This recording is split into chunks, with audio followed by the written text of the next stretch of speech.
Whenever a new Nintendo console launches, easily one of the most hyped titles for it is a new entry in the beloved Legend of Zelda series.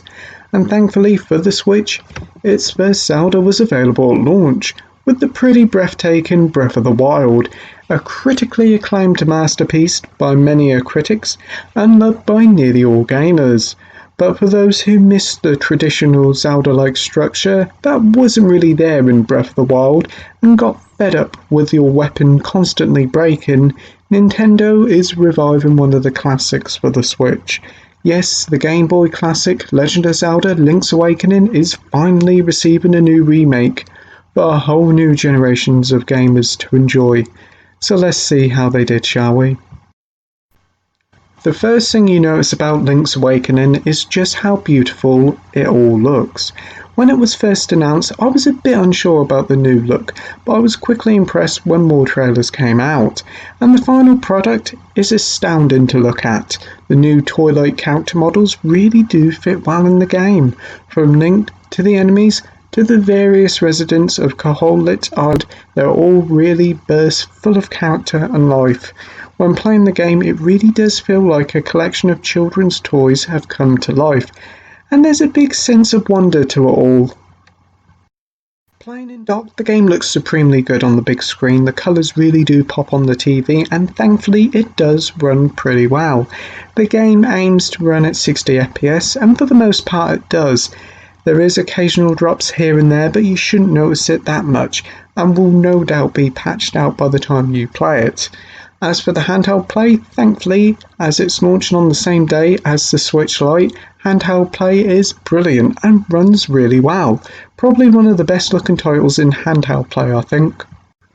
As for the game's story, this one follows Link like all the other Zelda games, but this time he's sailing on a ship travelling to distant lands, only for a storm to hit his ship and capsize it.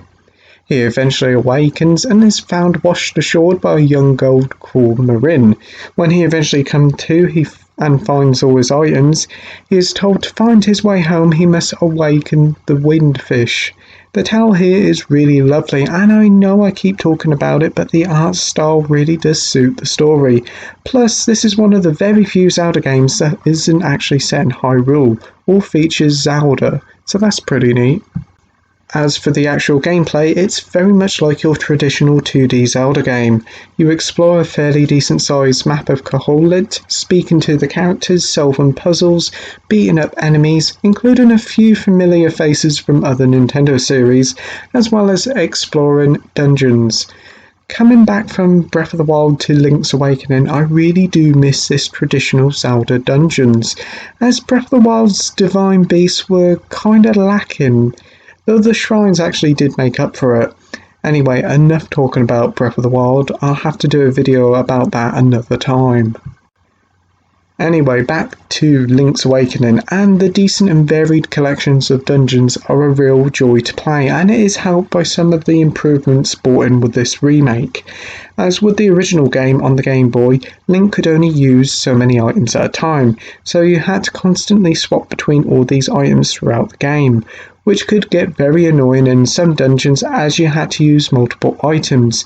It got even more a pain when you consider that the sword and the shield weren't permanently mapped to a button, like they were in, say, A Link Between Worlds.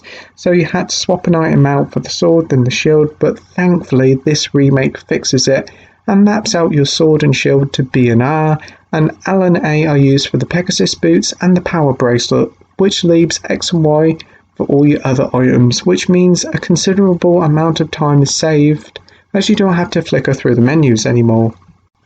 As for the new additions to the game, there isn't actually a lot, as it's a pretty much one-to-one recreation of the original game, right down to the placement of foliage and enemies.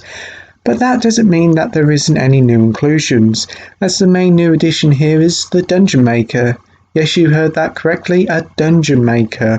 You can visit Dampy and he'll allow you to create your own dungeons out of pre-created rooms, and I must admit it's a really cool idea. Whilst it isn't a Zelda Maker as such, it's an interesting first step that could lead to a proper Zelda Maker project into the future.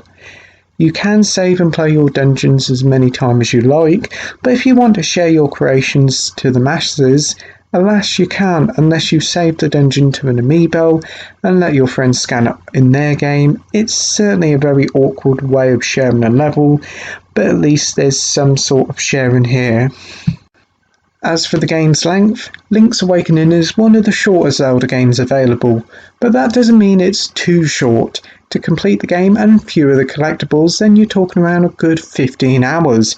But if you want to nab everything, such as getting all 20 heart containers, which is new for this game, then it's going to take around 20 to 25 hours. So there's a pretty meaty adventure here, but old hands will no doubt blast through the game if they've played any of the previous versions. Now on to the audio now, and what else can you say? It's a Zelda game. You know what you're getting, yet another majestic soundtrack full of wonderful and timeless tunes.